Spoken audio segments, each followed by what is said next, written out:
Bom, sou Isabela Rigeli, Vivian Crockett e Santídio Pereira, estamos aqui. O Santídio vai fazer a fala hoje, mas antes da gente só iniciar, queria também, enfim, nós somos duas curadoras. Sou Isabela Rigeli, trabalho no Museu de Arte de São Paulo, assisto Chateaubriand, e Vivian Crockett Eu trabalho no Museum em Nova York. A gente está colaborando juntas para a curadoria da Trienal do New Museum. E estamos aqui em Angola graças ao FAS. Queria agradecer ao FAS, toda a organização, por essa viagem acontecer, que ela fosse possível, toda essa expansão de conexão entre Brasil, Estados Unidos e Angola. Também aproveito para agradecer o IGR, também, que apoiou a minha vinda para cá. Deixo aqui registrado um agradecimento muito especial ao IGR e todo mundo da Embaixada Brasileira. E agradeço também vocês pela presença aqui hoje. Vou passar a palavra para o Santídio, que vai se apresentar o trabalho dele.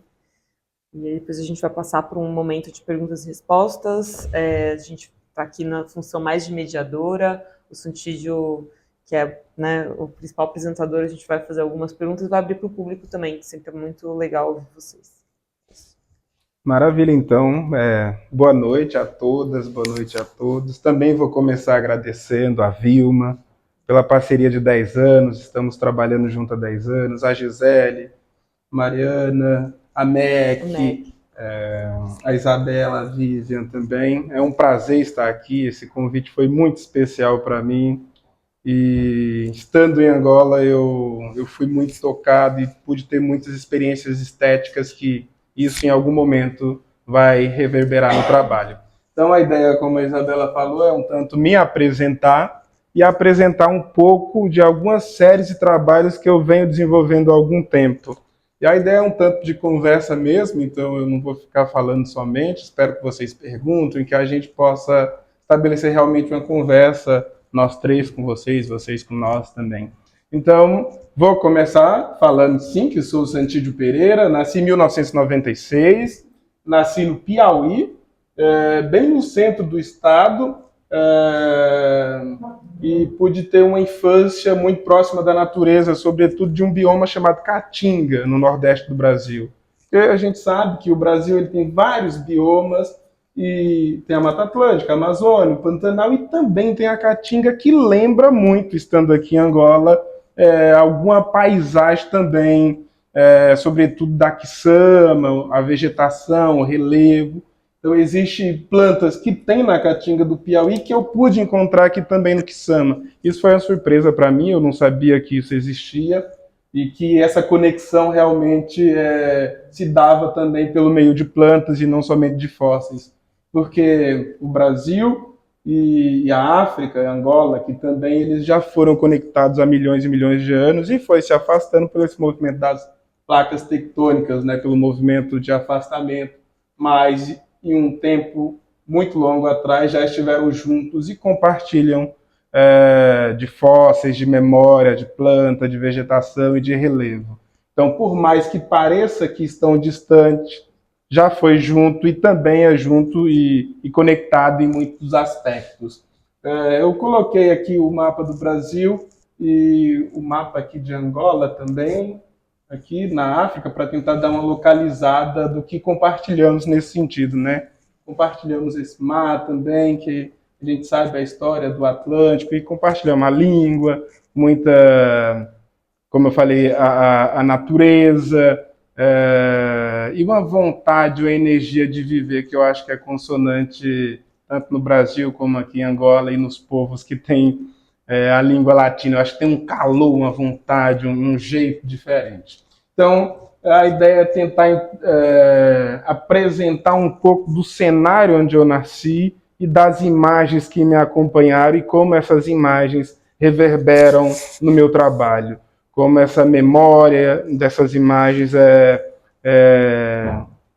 estão conectadas com o que eu busco trazer para perto de mim, seja através de residências, ou seja voltando para o Piauí, ou seja em busca do que, de certo modo, foi afastado, retirado de mim, que eu acho que é essencial e que eu acho que é primordial não somente a mim, o Santídio, mas é primordial à espécie humana. Então, essa aqui é o cenário da Caatinga, o cenário da seca. Eu nasci nessa paisagem, né? É uma paisagem que é muito preciosa para mim. Sobretudo no Piauí, a gente divide as estações em inverno e verão, chuva e seca. Essas são as estações que a gente divide.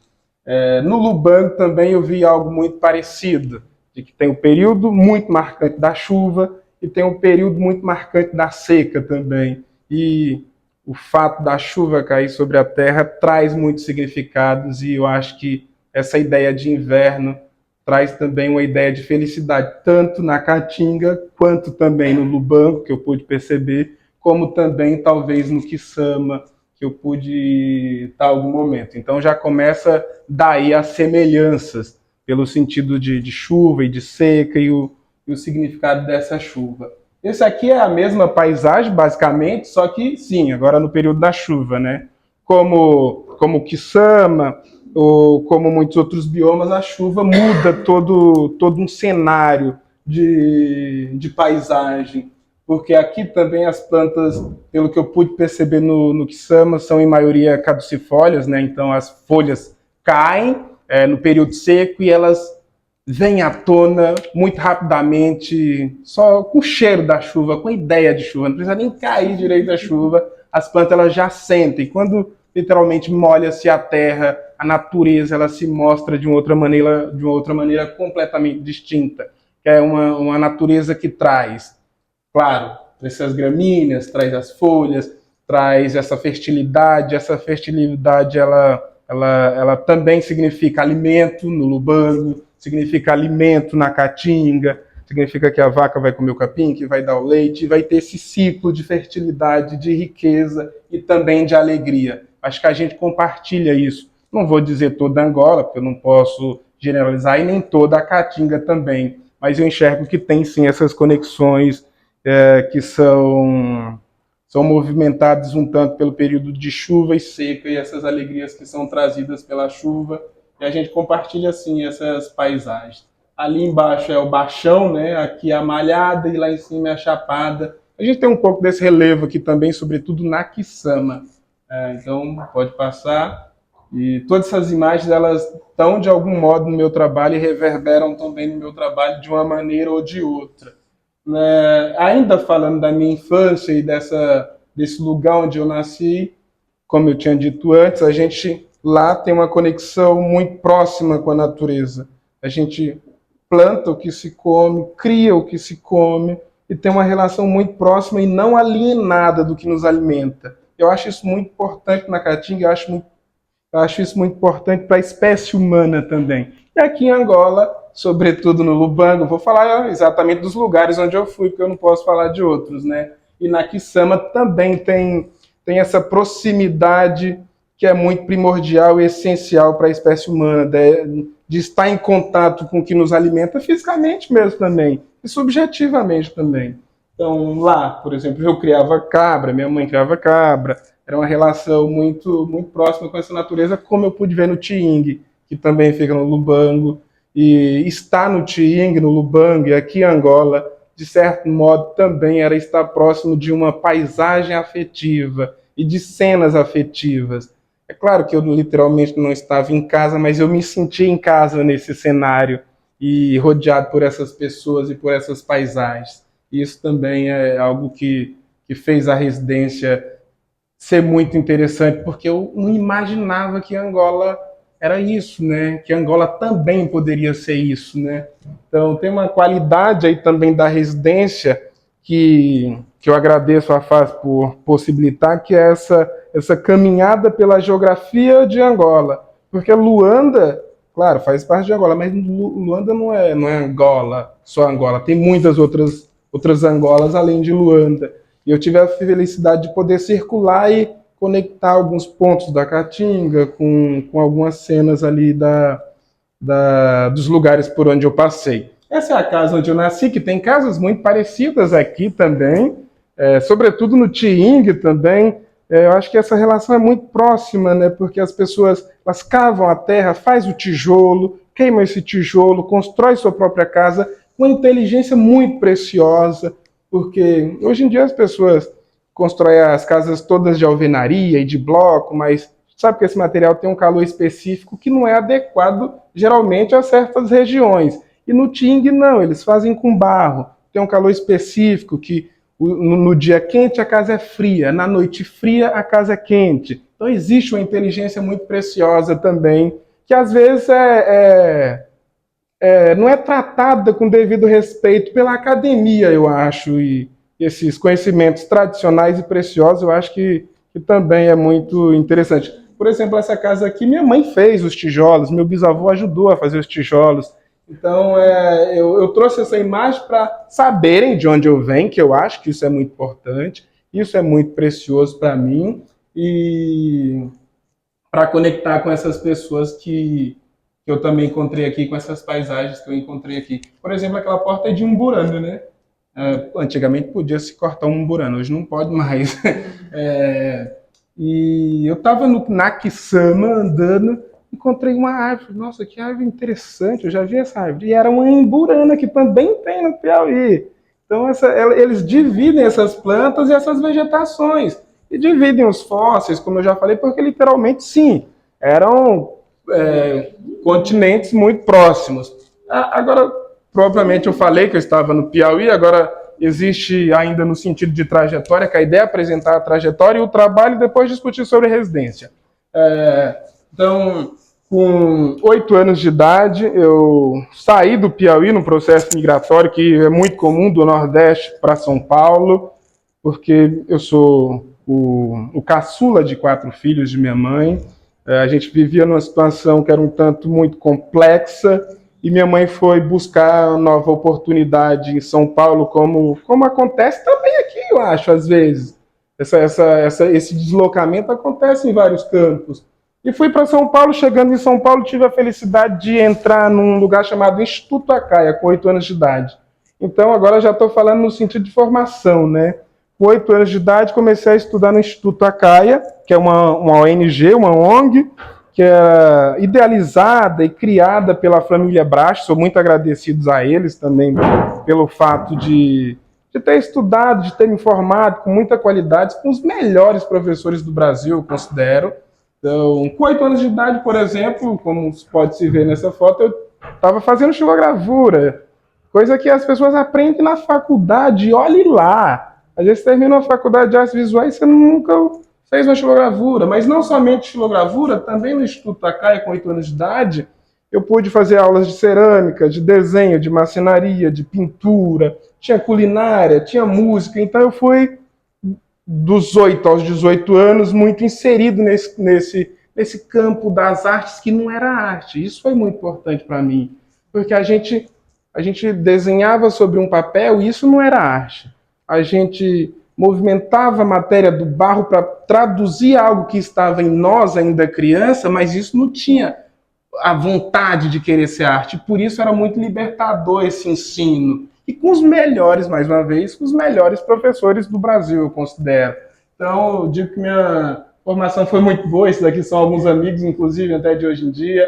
Esse é o ateliê de gravura, que é o Luiz, o Danilo, o Pezão, e a gente estava fazendo gravura. A gente tinha um coletivo chamado Chilo Ceasa, fazíamos um livro por ano, de uma forma muito interessante, que era como os livros eram impressos no começo da imprensa, com os tipos móveis do Gutenberg, ilustrados em xilogravura, e convidávamos sempre um escritor, uma escritora, com um trabalho relevante, e fazíamos um livro artesanal a partir da escrita desse ou dessa pessoa. Inclusive fizemos do Arnaldo Antunes, da Alice Ruiz, e de muitos outros também, que foram publicados depois pela editora 34, tudo isso por meio do Acaia e por meio do Chilo Ceasa, que são lugares muito importantes para a minha formação. Esse é o ateliê privilegiado que eu pude viver ainda nesse sentido de formação dos 8 aos 18. E aqui eu tenho muitas memórias positivas. Essas prensas de gravura, secadores, mesas, mapotecas, goivas que eles compravam na França, rolos que eram feitos sob encomenda, secadores. Essa matriz grande aqui que vocês podem ver aqui foram feitas por um grupo antes da gente, porque o conhecimento também ele era transmitido de uma forma muito orgânica, mas é verdade, e por isso muito interessante, muito bom. Isso aqui, ainda no sentido de formação e também no sentido de trabalho, já é eu no Acaia, em 2000 e... Acho que cortou alguma coisa, você pode subir um pouquinho? Em 2015. Sou eu no Instituto Acaia em 2015. Porque no Instituto Acaia, a criança ela entra com 7 anos de idade e necessariamente tem que sair com 18. Mas eles vão formando, assim, vão possibilitando oficinas para que a pessoa saia com algum norte de trabalho, de guia e tudo mais. E em 2015 eu não queria ser artista, nunca quis ser artista, estava dos 8 aos 18 anos me movimentando matérias do mundo para tentar traduzir o que estava em mim para o mundo novamente, para que o mundo fosse menos cruel comigo mesmo e com as pessoas que se conectavam com minha história, ou que tinham histórias semelhantes também. Mas em 2018 acontece uma coisa que é interessante, 2015 na verdade, aí 2015, acontece uma coisa que eu queria fazer como uma espécie de TCC, um trabalho de conclusão de curso daquele período que eu estava no Instituto Acaia. E falei com o professor Fabrício Lopes, artista de muita qualidade, inclusive, e ele me ajudou, fornecendo material, mostrando técnicas e procedimentos que eu não conhecia, e comecei a desenvolver uma série de pássaros, ainda muito timidamente. Isso em 2015. E eram pássaros da Caatinga, porque eu vivia em São Paulo, um grande centro, que de certo modo exclui a natureza e não enxerga que nós também somos natureza, e eu senti uma grande ausência desses pássaros, dessa natureza perto de mim. Claro, eu não mentalizava isso ainda, mas sentia e precisava estar conectado com essas imagens. Essas imagens, elas preenchiam um vazio que estava em mim e era muito essencial para mim. Eu nunca fiz pensando para o outro, a verdade é essa, era sempre para mim porque eu necessitava. Mas como sou parte de um coletivo, né, da espécie humana, e às vezes o que eu sinto é o que eu necessito também, algumas outras pessoas se conectam com essas imagens e com esses sentimentos. Pode passar, Gi, por favor, isso é no Instituto Acaia. E em 2016, ainda já estava saindo um pouco do Instituto Acaia, fui fazer História e Crítica de Arte com o Rodrigo Naves, que é uma pessoa muito importante no cenário cultural do Brasil. Fui fazer como bolsista, porque eu não tinha como pagar. Também fiz cinema e tudo mais. E em 2016, um pouco antes de 2016, fim de 2015, Rodrigo Naves descobriu que eu tinha passado pelo Acaia, que eu fazia xilogravuras e tudo mais, pediu para ver o que eu tinha feito, que eu estava fazendo. Mostrei para ele, ele adorou, comprou muitos trabalhos por um preço muito acima do que eu cobrava e apresentou para a Vilma, e aí eu conheço a Vilma, isso faz 10 anos atrás, e a Vilma, acredito que adorou o trabalho, porque estamos juntos até hoje.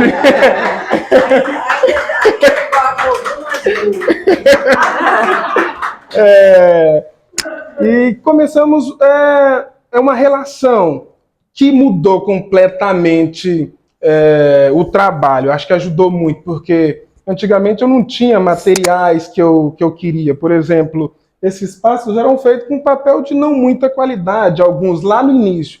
Quando eu entrei para a Galeria Estação há 10 anos atrás, eu tive o suporte de material, o suporte de fazer o trabalho circular, que isso muda tudo na carreira. E a primeira pessoa que falou que eu era artista foi o Rodrigo, que até então não era artista, nem... Aí a Vilma falou, também é artista.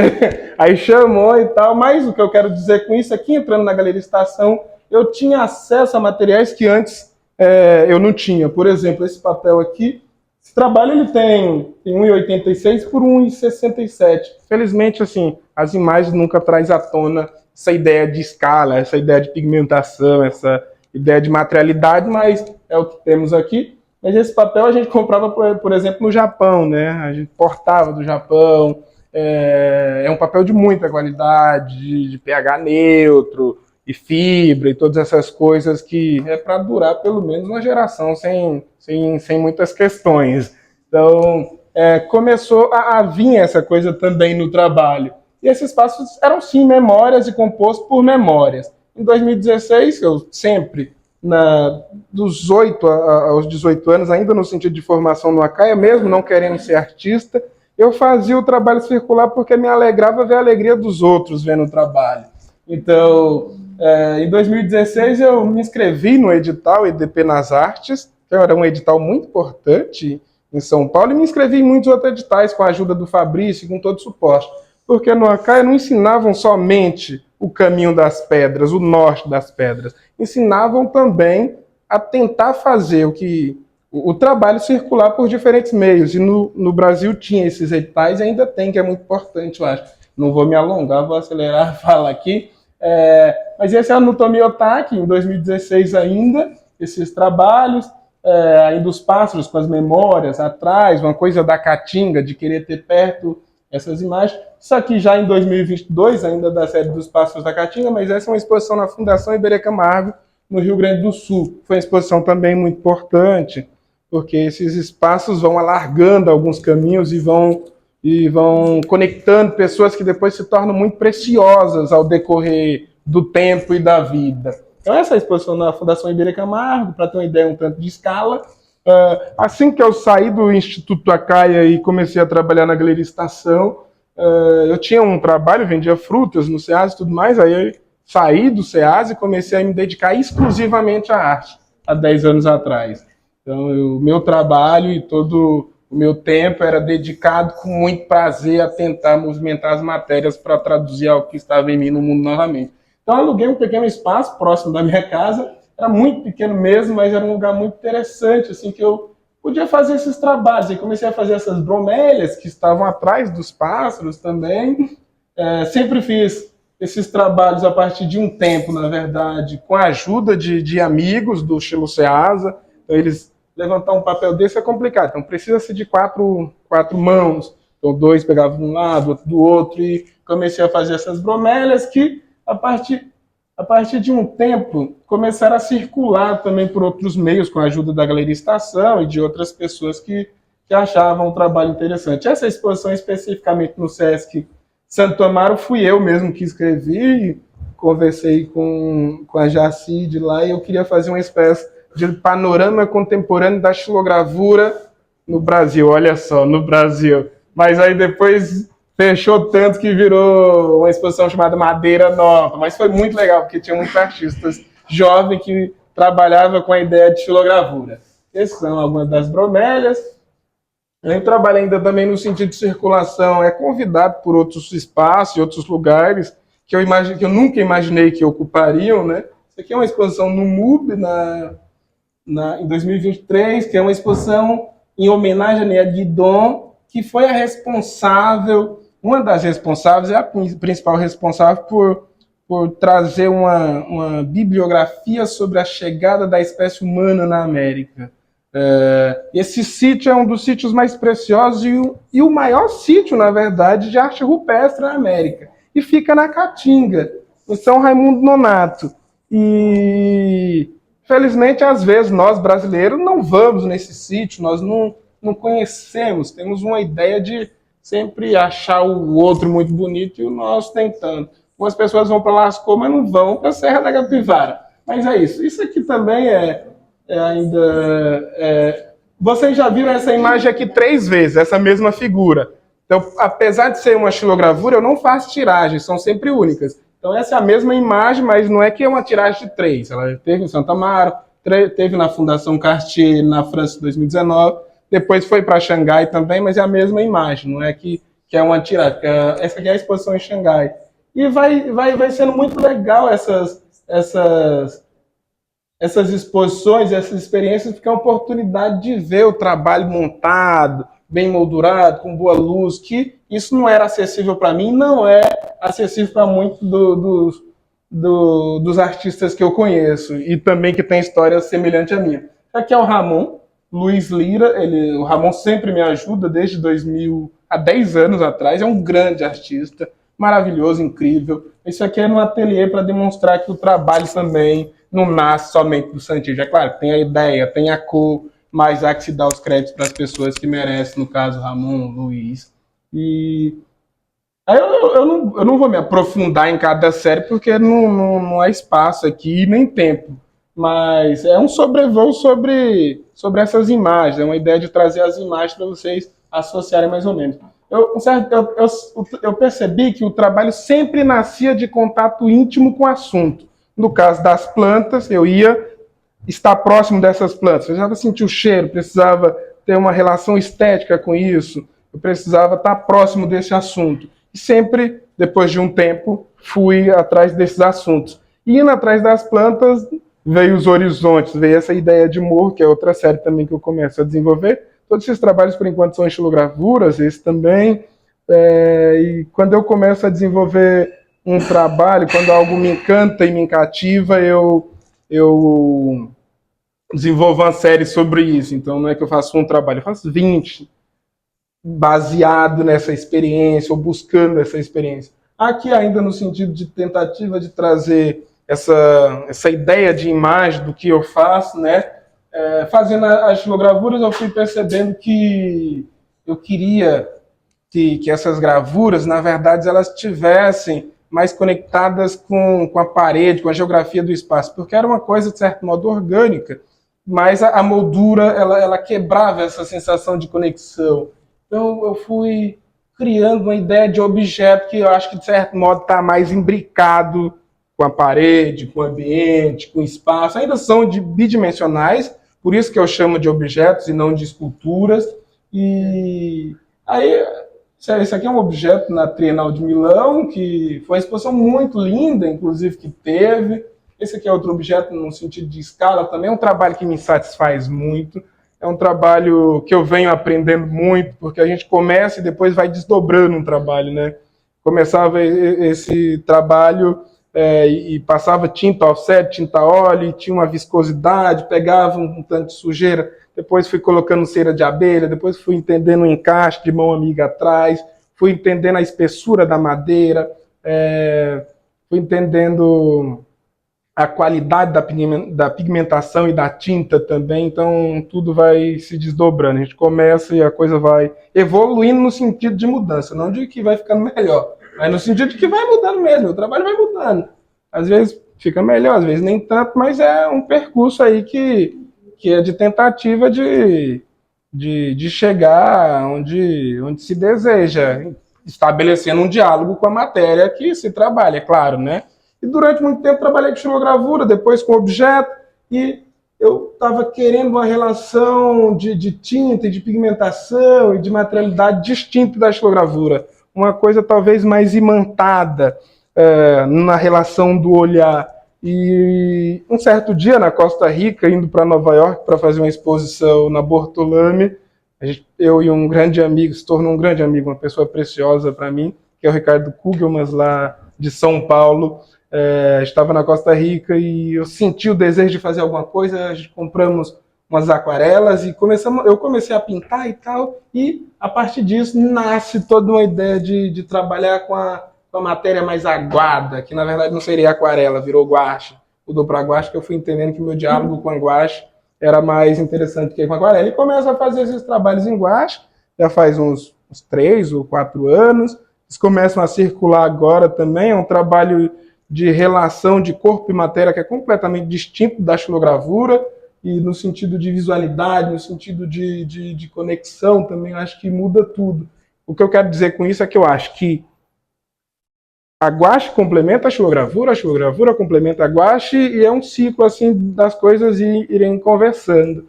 Esse é o último slide, porque a gente vai abrir muito espaço para falar sobre a residência também, a importância da residência. Mas eu acho legal essa introdução imagética ao trabalho. Essa é a última série que eu venho desenvolvendo, que é uma série sobre o céu. Antes eu queria chamar essa série de estrelas, mas na verdade eu entendi que não era estrelas, era mais céu, porque céu é completamente distinto. O céu ele existe em Marte, existe em qualquer outro astro e não somente na Terra. Então era um exercício de imaginação de olhar esses astros, as estrelas, não somente da Terra, mas também exercício de imaginação de outros astros que o céu mudaria completamente, no sentido de cor, no sentido de luminosidade. E comecei a fazer esses trabalhos porque eu acho que é algo que me falta também, me faltava, isso me aconchega um tanto, no sentido de me aproximar, que eu acho que é de algo primordial, que são as estrelas. Eu poderia falar muito sobre cada série, mas basicamente eu fiz esses. Basicamente toda a minha vida eu fiz essas 4 séries que estão tudo dentro desse leque da natureza. Não mudou muito, que é os pássaros da Caatinga, as bromélias, os morros e os céus. Aí mexendo com diferentes materialidades, né? Então é isso, e é uma tentativa de diálogo sempre com a matéria, com o movimento da matéria que se trabalha, porque não adianta você querer impor uma vontade sobre a matéria. A matéria também ela se coloca no resultado desse movimento. E estou ampliando um tanto esse diálogo com diferentes materialidades, madeira, tinta, mais aguada, menos aguada, papel, vou tentar estabelecer um contato com tecido aí, mas as coisas são um tempo próprio deles mesmo. Sempre quis fazer esse céu, mas demorou 8 anos para eu fazer eles, porque é isso, tem um ritmo certo de cada coisa, que não sou eu que digo, é algo que vem aqui e vai transbordando conforme o desejo mesmo, e coisas que eu nem consigo verbalizar agora no momento. Mas é isso, esse é o céu, a Via Láctea, a importância da Via Láctea, das estrelas.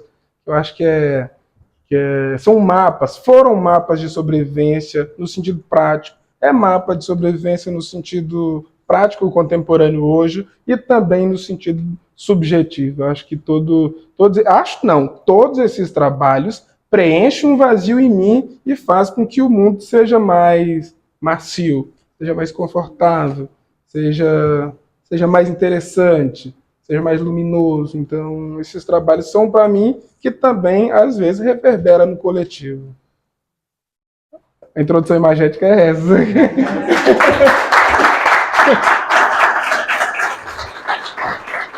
Eu vou passar alguns livros do Cedilho para vocês darem uma olhada. Tinha o do Manta.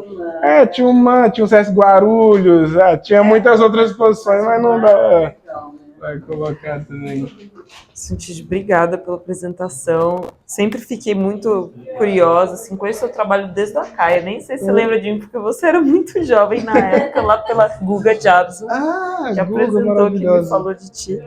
E sempre fiquei muito curiosa para ver como são as matrizes das suas estilos, das estilogravuras, porque elas são monumentais, né? Eu sempre tive essa curiosidade de como que é esse processo, e que para mim, eu fico pensando tanto de pensamento quase escultórico, que deve ser, né, trabalhar com esse material que primeiro tem a imagem, né, acho que tem essa relação que você falou, né, muito íntima com a natureza, com a caatinga, depois tem um processo de síntese muito bonito, assim, dessas formas e dessas cores, e passar isso para a madeira, que é um material super rígido, né, duro, e transformar isso em imagem de novo, assim.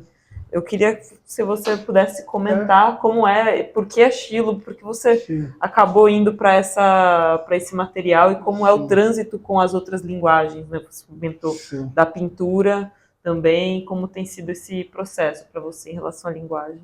Maravilha, que bom. Eu vou começar propriamente pelo fim da sua questão. Vamos fazer um avesso, né? No sentido de resposta ou de tentativa de fala. Antes eu fazia uma estilogravura convencionalmente como se faz, até no sentido de escala, preto e branco, brincava um pouco com cor, mas era sempre quadrada ou retangular.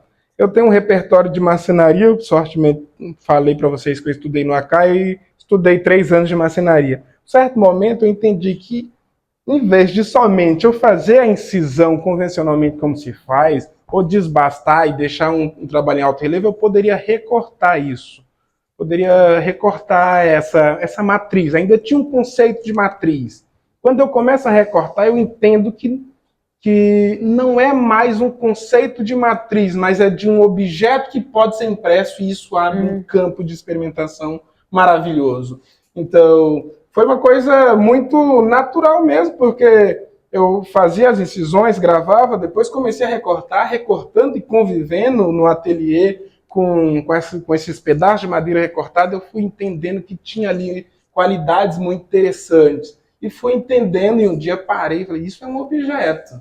Isso abriu um campo de luz, o trabalho mudou completamente. Você pode ver 2018 é de um jeito, a partir de 2018 é outro jeito. Quando eu entendo isso de objeto, de uma imagem para essa que nasce de um objeto e não mais de um conceito convencional de matriz, o trabalho muda completamente.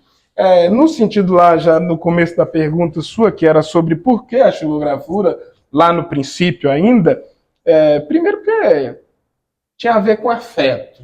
Então, eu me sentia muito pertencente a esse grupo Estilo Ceasa, jovem, com 15 anos, 12 anos, e eu tinha uma vida muito dura, e essa vida, essa dureza da vida, ela era aliviada no ato de cortar. Tinha uma vontade incisiva de corte, um prazer no corte, no desbastar. Quem diz isso é o Gaston Bachelard, é tudo verdade. Depois foi que eu fui ler, o Gaston diz isso, e é uma maravilha, porque existe sim, em mim existia essa vontade incisiva de agir sobre o mundo. E a dureza da madeira aliviava a dureza da vida no ato de cortar. Eu morava numa favela, perto do CEAGES, tudo mais, mas eu acho que é por isso. Tem muito a ver por isso, de alívio, de vontade incisiva de cortar. Porque a pintura é uma coisa que é um tanto distinta, a madeira não. Você soa, você corta, você tem uma incisão. E isso era muito prazeroso, muito confortável, e me levava para um outro campo completamente distinto do que aquela cinegeografia que eu vivia na época em 2012, 2010, 2015, que não é um cenário que eu considero interessante para nenhuma criança ou adolescente viver. Mas, felizmente, tive esse contato com a arte que mudou o mundo para mim. A partir disso, o mundo mudou. Que não era arte, como eu falei para vocês. Era um jeito de se expressar, de aproximar imagens perto de mim. Mas é por isso a xilogravura, por essa vontade incisiva de agir sobre a matéria da madeira, e na dureza da madeira o mundo se tornava um tanto mais leve, mais macio. E depois, aí sim, eu vou expandindo um pouco e aprofundando a pesquisa em guache, ainda em objeto. Quero partir para o tecido também em algum momento, porque eu digo que eu tento ser um artista e não somente um xilogravador. Não tento ser xilogravador, não tento ser pintor, não tento ser fotógrafo. Eu tento encontrar diálogos e me aproximar de matérias para traduzir aquilo que está em mim. Se for a matéria do barro, que maravilha, vamos tentar estabelecer esse diálogo. A matéria da madeira, a matéria da tinta, a matéria do ferro, a matéria da... Existem diferentes matérias para a gente se colocar no mundo, né? Só que esse diálogo com a matéria há que se ter tempo, não é assim um diálogo para a gente entender a matéria e estar em consonância com a matéria, exige muito tempo. Exige muito tempo. É sobre isso, por isso a gravura, Xilo, no princípio. Sim. E dá até para ver assim, essa conversa com a matéria, com a madeira, dos pássaros, né? Até esse branco começa a entrar e vai ficando muito mais escultórico para as bromélias, né? A bromélia é, como você falou, esse objeto impresso ali no próprio papel, assim. Vou passar para Lívia. Eu queria aproveitar para falar um pouco da residência. Maravilha, vamos falar sobre a residência. E até eu pensei muito nessa questão da escala. O seu trabalho é de uma alta escala, você tem uma produção já estabelecida no seu estúdio. Como é mudar de contexto e mudar a sua prática no contexto de uma residência? Como é que você... Sim. Né? Para falar sobre essa residência e sobre prática e sobre o trabalho, a escala, primeiramente eu digo que, para quem não sabe, essa residência propriamente aqui possibilitada pela FAS é uma residência com foco em experiências e em relações estéticas com a geografia de Angola. Então não é uma ideia de se produzir fisicamente, até por essas questões que você diz, de escala, de uma estrutura consonante a um pensamento, precisa de muito espaço, e eu acho que era muito mais significativo e vir aqui experienciar Angola, sentir Angola, tentar contatos íntimos com essa natureza, com essa geografia, do que simplesmente ficar em um quarto em Luanda produzindo algo que ainda não estava em mim. Porque o processo é assim, há que se ter algo primeiro para depois se colocar no mundo, pelo menos o meu, né? Sim. Cada um tem o seu processo e claro que é legítimo. Mas para mim eu preciso ter uma relação estética com o mundo, eu preciso me aproximar do assunto, que no caso aqui é o relevo, é a natureza, é a flora, é a fauna, essa questão também de ampliação de repertório visual, no sentido do que não foi possibilitado para mim na universidade, que aqui eu tenho essa relação, através de visitar alguns ateliês e conhecer alguns artistas.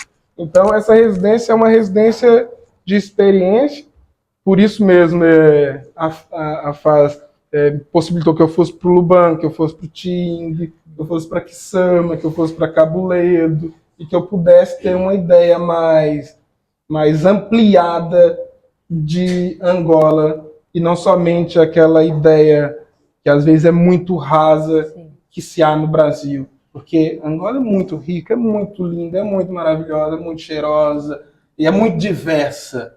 E às vezes a gente entende o mundo de uma forma muito plana e achatada, quando na verdade existem muitos relevos e nuances nessas relações. Então, a residência me proporciona estar em contato com isso, para que, eventualmente, eu sinta algo. Está tudo muito turvo ainda, e num processo de decantação, que é 1 ano, 2 anos, 6 meses, não sei ao certo, virá para o mundo novamente o que estava no mundo. Mas eu não consigo vir aqui e falar, vou desenhar essa planta. Não é assim, essa planta precisa ser única para mim, ela precisa ser um substantivo próprio. Ela não pode ter um aspecto substantivo comum, planta. Não, ela é a planta X, a planta que é um substantivo próprio. Aí faz sentido para mim estar nessa planta. E eu tenho que sentir essa planta. Eu não penso, entendo que o meu modo de fazer não é um pensamento que é somente mental, mas eu tenho muito um pensamento visual. Eu sou estimulado pelo que eu vejo. Eu vejo uma nuance que me faz pensar uma coisa, eu vejo uma textura que me faz pensar outra, mas o estímulo do pensamento ainda vem um tanto através do olhar atento, e não somente do ver mecanizado, mas do olhar atento. Então, a residência é sim um espaço de olhar atento em Angola, no Cabo Ledo, no Tiingue, de relações extremamente transformadoras, que me deu muita esperança na humanidade, é isso mesmo, eu digo, porque existem projetos tão bonitos e tão significativos, sobretudo lá no Tiingue. Tinha uma cena que eu já tinha perdido a esperança, assim, num campo da sociedade. Eu fui lá e pude ter uma experiência e me deu muita esperança. Falei, nossa, que lindo tá tendo esse projeto, que estão fazendo esse projeto aqui. E a ideia da residência também, que eu acho que é muito bonita, porque primeiro está em consonância com o meu desejo e eu com o desejo delas, né? Não é uma coisa imposta. Você vai vir, vai trabalhar e vai ficar aqui e vai devolver. Não é. Existe um diálogo, e as coisas há que se ter diálogo, eu acho. E isso é bonito, isso faz a diferença. Isso é uma relação humanizada, que precisa se ter, sobretudo, a gente está falando de arte, né? Não dá para ser uma relação que não é humanizada. Mas é isso. Lá no Tiingue eu pude estar e pude, recebendo muito do Tiingue, porque eu recebi muito no sentido de visualidade, é um espaço sagrado que deixa você entrar. Eu pude ver a pessoa plantando a batata, a cenoura, o cheiro da terra, a água descendo, escorrendo pelas pedras. Eu pude ver um pé de macieira, que foi uma relação assim maravilhosa. Gente, que lindo! Eu nunca tinha visto um pé de macieira. Isso abriu um campo. Gente, somos alienados do que nos alimenta. Assim, tem crianças em São Paulo, nos grandes centros urbanos, que acham que melancia dá em árvore. Mas é verdade. Isso é muito perigoso. E eu acho que é isso, é uma relação primordial. Eu preciso estar nessa natureza, ver essa planta, sentir o cheiro da planta, ver as relações entre elas. A FAS me proporcionou isso. O Tiing, que é um espaço sagrado, me proporcionou isso. E como não é uma residência de parasitismo cultural, que isso é muito, muito interessante para mim, porque eu acho que a residência não pode ser um parasitismo cultural. Não pode ser uma residência de extração, só pega, vem em Angola, depois faz uma exposição em São Paulo, vende os trabalhos e aí? É isso? Não é. Então, simbolicamente, eu acho que é muito simbolicamente, junto com a FAS, eu propus de deixar, mais uma vez, como eu falei, simbolicamente, algo também. Então, no Tiing, eu pude oferecer algo que foi me dado durante toda a minha vida, que ela não acaia, né? Pude aprender muito, então pude tentar ensinar e devolver o que foi me dado no Acaia para as crianças do Tiing, que foi uma experiência maravilhosa, porque eu me enxergava naquelas crianças, no sorriso, no jeito. A pessoa pastoreando as cabras, eu também me enxergava naquelas crianças. Era como uma relação muito afetiva e de casa, de paisagem, porque também me via neles. Então pude tentar simbolicamente deixar algo também, que a ideia, sim, com muita atenção, trouxe um rolo de papel de 10 metros por 1 metro, não, 4. E pude... A ideia era que a gente saísse no mato, olhasse, estivesse em contato com essa natureza. Fizemos uns extensores e fizemos um desenho coletivo com pincel, que tem algo de dança, e que foi muito satisfatório. Eu vi que eles gostaram, assim como eu também gostei quando isso foi me oferecido quando eu era criança. Gente, se eu estiver falando muito rápido, desculpa, e se... É isso. Não sei se eu respondi. Respondeu, não. E essa palavra decantação é muito bonita. Eu gostei muito dessa palavra, decantação, porque é sobre essa temporalidade mais estendida e essa relação. É uma semente sendo plantada que, ao longo do tempo, vamos ver o que vai sair dessa troca. E a gente também aborda a curadoria dessa maneira. Não é para extrativismo, é sobre essa relação, essa conversa. É sobre se conectar com o contexto, entender, ouvir, enfim, não necessariamente vir pegar, tirar e colocar em outro lugar, ou simplesmente vir aqui fazer o mesmo trabalho que você poderia fazer em São Paulo, por exemplo, e, sabe, é sobre entender, porque muitas vezes é isso, você sai do seu lugar e vai para outro, você volta para o seu lugar, para sua cidade, vendo aquele lugar completamente diferente, né, sobre esse processo de transformação e não de vir aqui num sentido de produtivismo, porque a arte não funciona assim, né? Não, de preferência não. De preferência não. Esse sentido de afastamento geográfico é muito interessante também nessas residências, quando se sai do Brasil, porque é saindo do Brasil e tendo distanciamento que a gente enxerga o Brasil de uma outra perspectiva. Isso é muito precioso. Sim. E é muito importante para mim, porque saindo do Brasil, vindo para Angola, eu consigo enxergar o Brasil de uma forma completamente distinta. Sim. E a partir de um outro repertório. Isso é rico e é proporcionado, sobretudo, por residências sintonizadas com jeito humano, no bom sentido da palavra, de agir. Eu vou aproveitar, abrir também para o público. Se vocês... Imagino que vocês tenham muitas perguntas, então... Acho que você ali primeiro levantou a mão, depois você. Eu acho que devemos agradecer o Santílio pela forma como nos apresenta o seu trabalho, a sua visita a Angola. Na verdade, eu acho que deve estar fascinado porque Angola, em termos de natureza, isso aqui é um paraíso de muitas coisas. Há muitas espécies animais e da flora que não são conhecidas, ou que pelo menos não são conhecidas, e com esse momento sublime que tu outorgas aos objetos, as espécies que tratam. A minha pergunta era saber se o Santílio tem consciência de que há toda uma história de naturalistas que vieram aos nossos continentes, que trataram a flora e a fauna, mas que não tiveram esse tipo de approach, essa aproximação que tens do mundo que tens, e em que medida é que podes ou não trabalhar com arquivos. Quer dizer, eu acho que tu fazes, na verdade, contrastas com essa tradição de um modo totalmente, diametralmente mudado ao oposto de onde eles trabalham, e ainda bem, porque acho que de repente nos entregas uma coisa. Eu quando vi o seu portfólio, à escala de A4, eu não tinha ideia de que fosse assim. É muito não tenho uma ideia. Eu vi e depois não encontrei nenhuma entrevista sua online, então eu não sabia como é que tu estruturavas o pensamento à volta do seu trabalho artístico. Mas o que estás a demonstrar aqui, de repente, é outra coisa. E é por isso que, por lado, agradecer por esse gesto.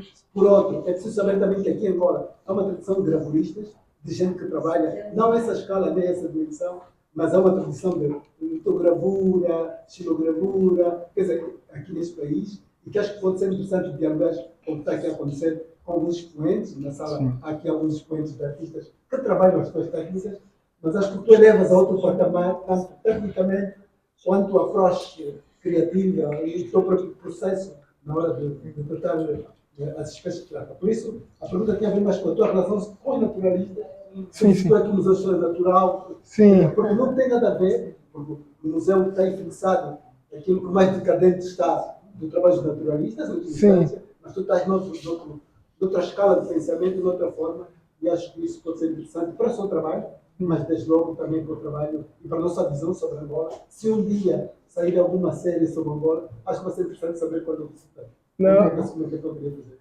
Não, maravilha. Obrigado pela colaboração no sentido de fala, porque para mim é muito importante realmente ter essas falas. Exatamente aqui no contexto de Angola, eu não fui procurar relações desses naturalistas e as imagens que foram feitas por eles. Mas no Brasil eu dei uma pesquisada, sim, porque eu acho que tinha, de certo modo, era um assunto que era tratado de maneiras distintas. O mesmo assunto tratado de maneiras distintas. Eu vi Eckhart, vi Rugendas e vi muitas imagens que eu acho, de certo modo, até interessante. Mas não é sobre essa relação superficial e mecanizada, que não vou generalizar, não sei se era todos também, porque tem coisas muito profundas. Só que tem todo um contexto que não favorece, né? E eu acho que o trabalho que eu venho fazendo é muito em contramão do que eles fazem, porque eu até fiz uma exposição na Galeria Estação chamada Botânica, mas é uma botânica afetiva, uma botânica contemporânea, uma botânica que traz questões que eu acho que talvez não eram muito o foco dos naturalistas. Eu acho que o foco é completamente distinto. O foco deles, eu acho que é completamente distinto. Mas tem todo um contexto muito complexo, mas pelo menos no Brasil, algumas pessoas olharam coisas que porque eles, no Brasil existe um contexto que eles olham para questões que nós mesmos não olhamos, porque eles dizem que não é legal para a gente olhar. É uma ambiguidade muito louca, porque a gente olha a nossa natureza e não acha que é linda, a gente olha o nosso povo e não acha que é maravilhoso, a gente olha a nossa cultura e não enxerga a riqueza dela. É preciso sempre vir alguém de fora para dizer o quão potentes somos nós mesmos. Se eu acho que a ideia é nós nos olharmos e enxergarmos as belezas de flora, de fauna e de cultura que temos. É nós falar sobre nós e não esperar um estrangeiro vir tentar falar sobre nós. Porque quem pode falar sobre nós somos nós mesmos. É claro que sempre o diálogo com o outro é interessante, se for de forma horizontal. Não sendo... Mas eu acho que é uma botânica de afeto, é uma tentativa, né? Botânica de afeto e de intimidade que eu tento trazer, de preenchimento de vazios que estão em mim e que estão na coletividade às vezes. Mas obrigado pela ideia. Para uma futura exposição, Botânica de Afeto. Acho que tem uma pergunta ali, né? Sim. Ela tinha uma desculpa. Depois você... Mas pode perguntar para elas também. Eu só falo sobre você. Eu gostava de saber por que Kisama e por que Urbano. Você escolheu? Foi orientado? Já tinha alguma ideia? Quando se foi fazer a residência em Angola, pesquisou alguma coisa? Tinha noção de para onde vinha?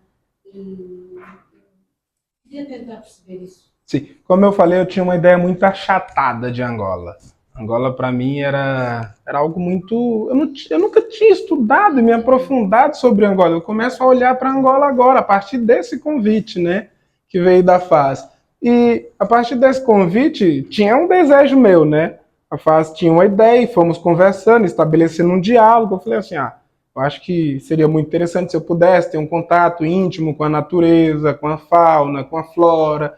Queria conhecer as pessoas, fora não só pessoas do circuito de arte, mas outras pessoas também. Eu fui dando essa devolutiva a partir do convite da FAS, fomos estabelecendo um diálogo e a partir do repertório que eles têm aqui, eles foram me sugerindo lugares, como, por exemplo, o Kisama, o Lubango, o Tiing, e foram procurando pessoas ou instituições que pudessem me aproximar desse desejo de estar próximo dessa natureza.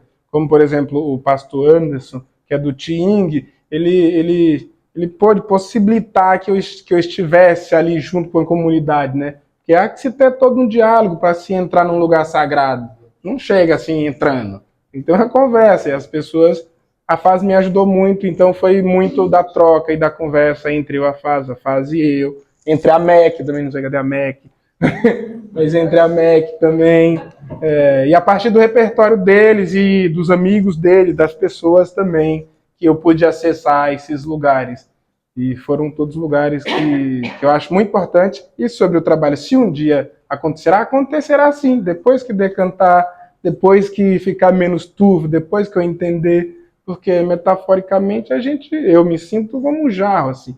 Vou me enchendo de sensações, de coisas, e o momento não sou eu que falo, vou fazer, mas transborda, naturalmente transborda, sai. Aí, depois que sai, a gente vai tentar entender o diálogo com a matéria para tentar traduzir de que maneira isso vai voltar para o mundo. Mas não sou eu que vou fazer agora. Vai virar, porque está em mim. Isso é mais importante, é que está em mim. Estando em mim, pode estar no mundo. O processo é esse, existem outros que são completamente legítimos, mas o meu por enquanto, é dessa maneira. Eu queria aproveitar para perguntar se você já tem ideias de uma segunda viagem para Luanda e se já tem planos ou coisas que você gostaria de fazer no futuro aqui, já vindo dessa primeira experiência. Essa viagem que eu fiz, ela foi muito intensa, está sendo muito intensa. Eu preciso de pelo menos 2 anos para fazer algo. E se eu pudesse fazer esse algo pudesse estar aqui, faria muito sentido para mim, né? Faria muito sentido, porque você vem aqui e faz somente no Brasil. Você vai aqui, mostra aqui também, reverbera aqui, circula por aqui. Isso me faria muito sentido, mas eu preciso de pelo menos 2 anos para... Agora é outro trabalho. Aqui foi muito trabalho. E agora é outro trabalho também. Muito prazeroso, inclusive. Aqui o outro também, mas é o momento agora de tentar dialogar, como eu tinha falado antes, com algumas matérias do mundo para tentar colocar o que eu senti aqui no mundo novamente. Mas isso é questão de 2 anos. Eu demoro nas coisas. Eu não faço rápido, não. Demora muito esses trabalhos. Mas 2 anos passam assim.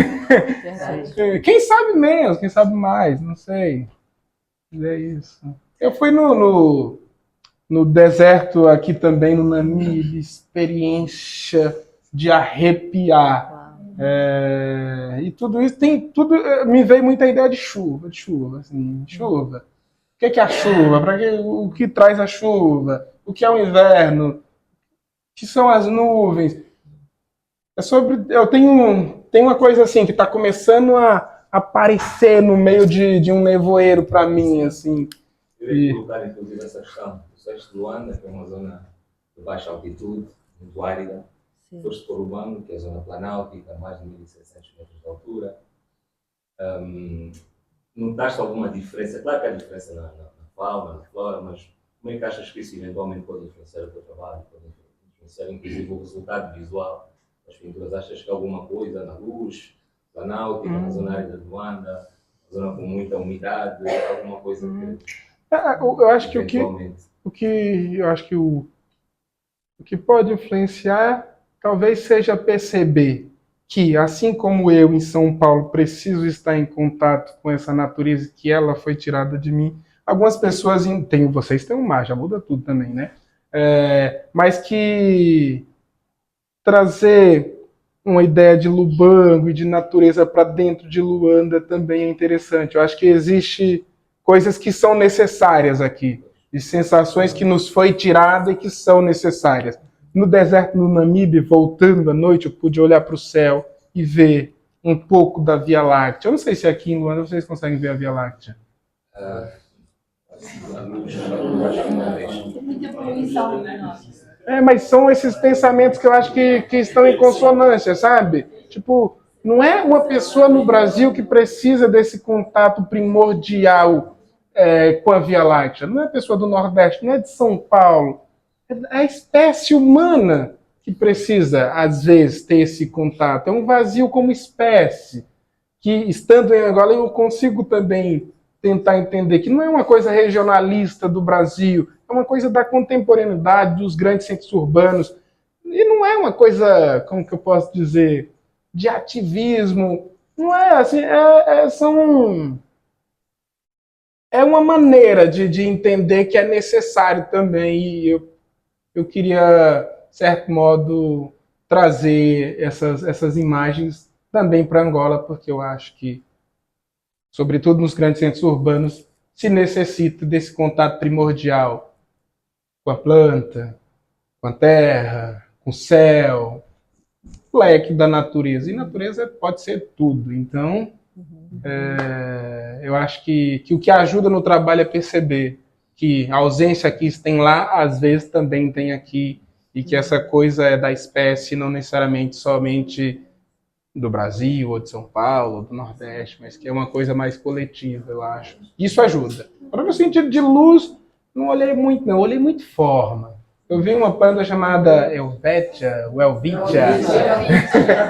ela não me sai da cabeça, de cor, de forma, até no sentido de objeto, que são sempre na parede, então talvez fazer assim. Essa Elvetia me despertou alguns pensamentos de ocupação do espaço de uma outra maneira, que não seja só na vertical, ou na horizontal, ou na parede, mas que possa ser também uma coisa mais de chão.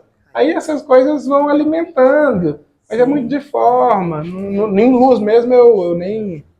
A luz... Essa ideia de luz eu tive quando eu fui para outra residência, que foi em busca de luz. Uma luz completamente distinta da luz tropical, porque a luz que temos aqui ainda é tropical, né? Então eu fui atrás de uma luz que não era tropical, mas era uma luz mais ao norte ou mais ao sul do globo. Aí isso muda tudo, essa ideia de luz. Então eu fui em busca de uma luz não tropical numa residência que eu fui fazer na Inglaterra, por exemplo. Fiquei no meio de uma floresta, no escuro, porque é escuro, o dia é rápido, a noite é longa. As coisas são distintas, mas sim, eu vi que eu precisava de luz, fui lá, vi que eu preciso de planta, vim aqui. E aqui não é só planta, é ampliação de repertório imagético da produção contemporânea. Porque eu fiz uma faculdade que é elitizada e me foi fornecido somente imagens que não faz tanto sentido para mim mais. Eu vim em busca de ampliar o repertório iconográfico, que foi me possibilitado não indo somente para o Lubango, mas estando aqui com vocês, olhando o seu trabalho, olhando o trabalho da Sheila, olhando o trabalho das pessoas. Isso foi muito importante para mim, que a residência também possibilitou, que é outro campo, né? Mas que é muito significativo para a minha formação como artista e como ser humano, e que é essencial, e que me foi negado pelo sistema acadêmico brasileiro. Sempre tem alguma coisa ou outra, mas, poxa, nunca me mostraram. Há que se mostrar, isso é importante. Isso é muito importante. Mais uma última pergunta. Tem uma frase que acabaste de mencionar, que me chamou muita atenção. Disseste que tiveste uma formação muito elitizada, foram produzidas, imagens que para ti não fazem sentido. Que imagens foram essas e o que é que mostraram para você? A principal coisa dessas imagens que não faziam sentido para mim é porque eu não me enxergava nessas imagens. É uma imagem que eu não me sentia pertencente àquela imagem. Eu não sentia que aquela imagem dizia sobre mim, dizia sobre o meu cenário. Era uma coisa que era completamente afastada. As pessoas no Brasil falam, mas as pessoas não vão no museu. O museu é vazio. Poxa, mas se não vão é porque elas não se identificam com aquilo. Porque se elas se identificassem com aquilo, você pode ter certeza que elas iriam. A gente vai onde onde a gente se sente pertencente, onde as imagens dizem sobre nós também. E por isso, e eu sempre falo e vou falar, a Pinacoteca no Brasil está escandalosa e maravilhosa. Porque lá existe um exercício de curadoria de colocar o Brasil no próprio Brasil, de mostrar o Brasil pro próprio Brasil, de hierarquizar o que é popular. Isso é uma arte popular, isso é um artesanato. Não, mas colocar tudo na mesma linha, como arte, coisa de qualidade. Então eu gosto muito de ir na Pinacoteca, porque eu me enxergo naqueles trabalhos. Aqueles trabalhos dizem sobre mim, dizem sobre um grupo que eu pertenço. E é isso, né? Eu não me sentia pertencente a muitas imagens renascentistas, a muitas imagens extremamente europeias. É interessante, mas não pode só impor isso. A gente tem que nos sentir pertencente. Eu acho que isso é um papel que os museus devem entender, assim, mas tem todas as engrenagens de um sistema que precisa ser quebrado, nem lubrificado, quebrado para talvez eu me sinta pertencente no museu, você, fulano, Beltrano e todos Isso, eu vou nós. encaixar só essa última pergunta aí. Mas é isso, eu não me sinto representado. É sobre isso. Sim, sim. Nós já conhecemos. Muito parabéns pela eu queria só fazer um pequeno comentário que Belviche é o nome oficial botânico. Eu estaria colocando por aqui a descobrir a planta, mas já sei os nomes antes que o senhor Belviche. É isso, tem que olhar como é que a população nomeia essa planta, porque até planta não é nomeada por nós, e pelo fato de não ser nomeada por nós, já nos afasta de nós mesmos e da relação que temos com ela. Mas tá vendo? É sobre isso, aquela pergunta também é sobre isso. Tem mais de 5 nomes diferentes, que são as culturas que vivem nessa área. Obviamente, cada língua tem o seu próprio nome. Né? Só que o nome botânico oficial hoje em dia é mesmo Belviche, mas com outros nomes diferentes. Quer dizer, era o Onhanga, o Tumbo, o Boa e Carlos. Muito mais bonito, né?